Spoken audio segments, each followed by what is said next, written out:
Good morning, everybody. This is Mr. Lowe. We are talking about topic 3 today. We are getting introduced to topic 3. So on your desk, you should have a yellow topic 3 notebook that says fluently multiply multi-digit whole numbers.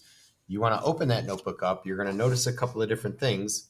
Our learning targets are still the same as they've always been. You do have some vocabulary words. So you're looking at underestimate, overestimate, partial products and variables, which is interesting. So we'll talk a little bit about those. There are going to be several pages of fluency practice. You don't have to worry about any of that until we start multiplying regular numbers. And then you want to go to where you see our workspace. You want to write in the upper left-hand corner, lesson 3-1. And you want to put today's date, which is 10/4/21. And we are going to go ahead and get started. You can always pause this video to make sure that you are caught up to where you need to be. So today, guys, fluently multiply multi-digit whole numbers. That's what we're doing for the entire topic. So our question, our essential idea that we are going to answer is, what are the standard procedures for estimating and finding products of multi-digit numbers? In order for us to really get a gander on that, we want to kind of take a step back. So we are going to go back in time, all the way back to lesson 1, where we introduce you to powers of 10. That's right. We're bouncing back to powers of 10 today. We talked about a standard method, standard solutions for powers of 10, and then we said what they look like as powers of 10 using exponents. So 32 times 1, that one's pretty easy. That's just 32. When we do 32 times 10,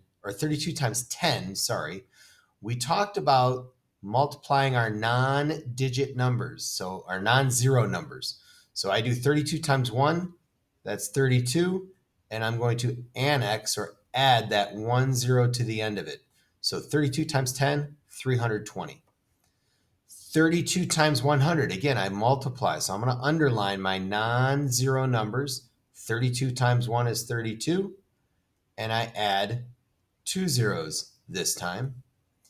Now we do 32 times 1,000, and we know that it's 32 with 3 zeros after it. And you can add the commas or not add the commas. It does not matter. It shouldn't matter either when you're writing your answers in PowerSchool or in Envisions. 32 times 10,000 is 32 times 1.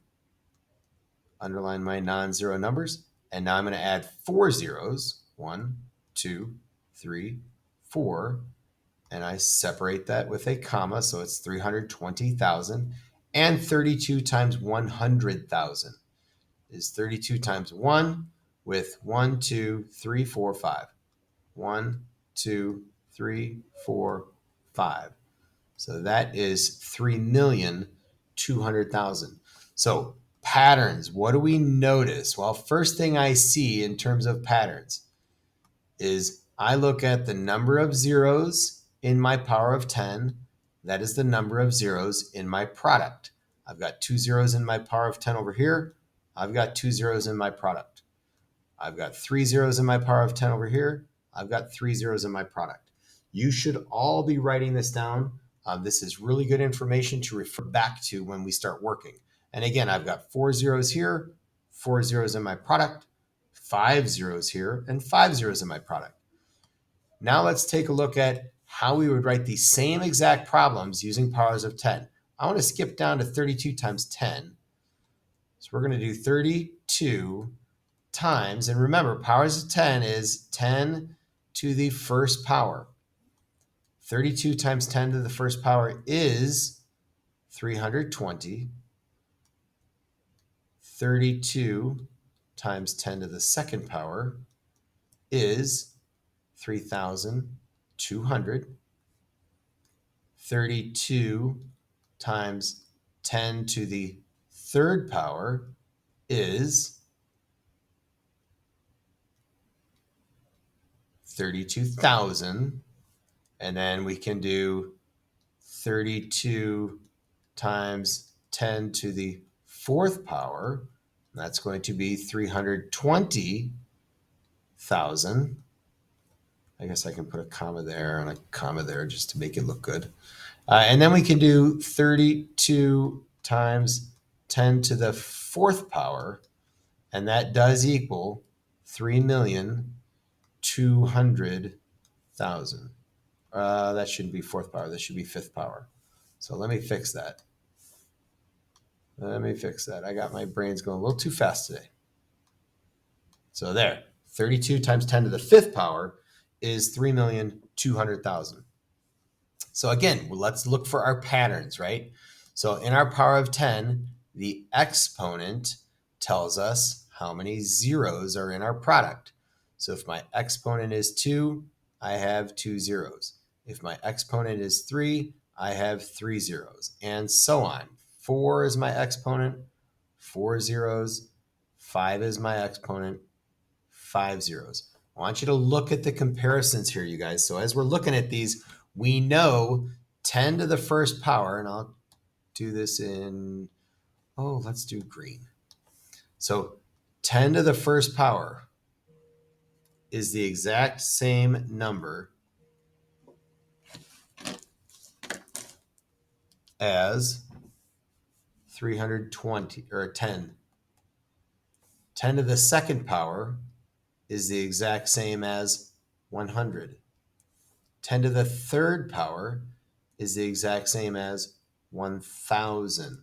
So I know my exponent tells me how many zeros there are, not only in my power of 10, but also in my product. So when you're thinking today and you see that number, you see that power of 10 as an exponent, and it's 10 to the fourth power, you've got to mentally understand that you can interchange 10 to the fourth power with 10,000, a 1 with 4 zeros. One more thing I want to talk about here real quick. What about this guy right here? 10 to the first power.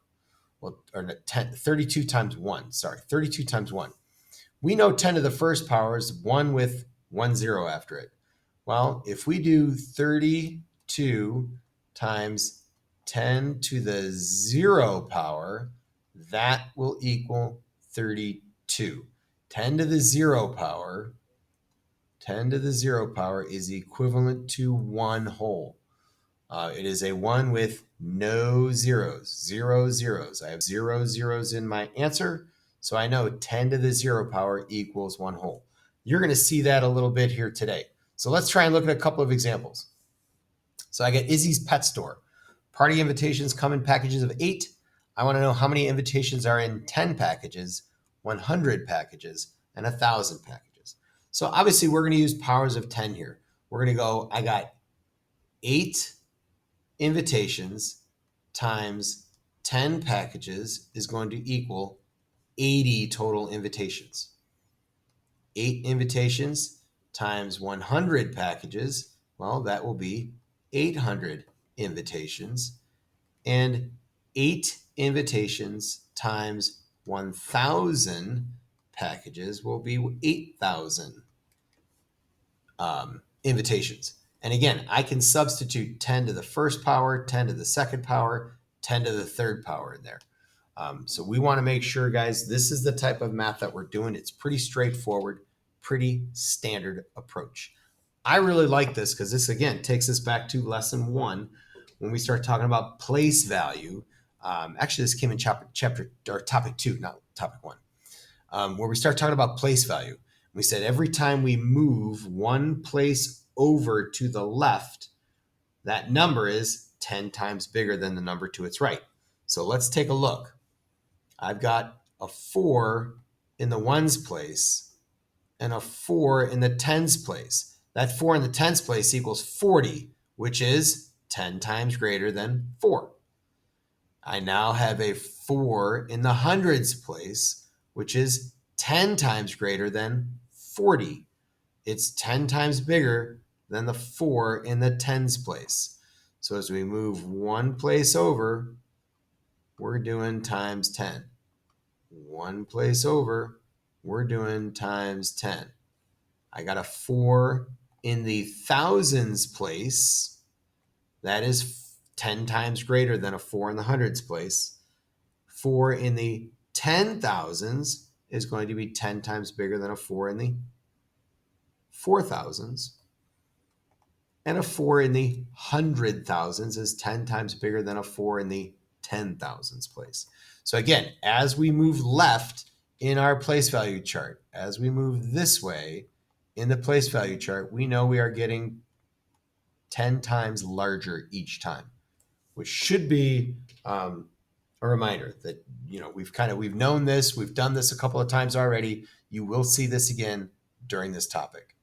Let's take a look at some examples. So you're going to get a problem like this on your computer. In your notebook, you are going to write problem number 1, circle it. You are going to copy it down 5 times 10 to the second. When I do 10 to the second, I know that 10 to the second means I have 2 zeros in my product. So now I can multiply my non-zero numbers. What's 5 times 1? Well, that's easy. That's 5. And I'm going to write 2 zeros. So 5 times 10 to the second power is 500. The other way we can think of this, and you can do this too, is change 10 to the second power into 100. And now you're just doing 5 times 100. And 5 times 100 is 500. Another example, 88 times 100. I would copy it down. So I would do example number 2, copy this problem down in my notebook, 88 times 100. Underline my non-zero numbers. I'm going to underline 88, and I'm going to underline the number 1 and multiply. Well, what's 88 times 1? 88 times 1 is 88. Now, all I have to do is count my 2 zeros. I've got 2 zeros there. I need to have 2 zeros in my product. My answer is 8,800. The second approach you can do is think of 100 as 10 to the second power. That exponent tells me I need to have 2 zeros in my product. So again, I would multiply 88 times 1. I get 88, and I add 2 zeros. Two more problems. So now I've got things a little bit differently. I've got 10 to the third power times 32. Doesn't matter. There is a property in math called the commutative or the associative property. The associative property. No, I was right. It is the commutative property. The commutative property is that turnaround property. So I could write this as 32 times 10 to the third power if I choose. Since it's written this way, we're just going to do it like we normally do. Multiply our non-zero numbers. What's 32 times 1? 32. And then I would notice that I have a 3 as an exponent. That means I need to have 1, 2, 3 zeros as my answer. Okay, of course, you would have written it down 10 to the third power times 32. And then you will finally see some problems that look like this, where this one says 61 times 10. This is where the exponent would be. So I need to try and figure out what exponent goes here. Well, as I go and write this down, 61 times 10 to something power equals 610,000. I would go back and say, all right, well, I know, underline my non-zero numbers, 61 times 1. Well, that's easy, 61. This number right here should tell me how many zeros are in my product. Well, how many do I have? 1, 2, 3, 4. That needs to be a 4. So I would type in literally the number 4. So 61 times 10 to the fourth power equals 610,000. Guys, this is really your lesson for today. You are going to get quite a bit of work today, so that's good. It's going to give you lots of practice. It's not very difficult math. If you finish today's lesson, you are working on Prodigy. It says I will have this work for you on Prodigy. If you are in my Plus class, you can work on your POW. All right. Have a great day, and I will see you on Tuesday.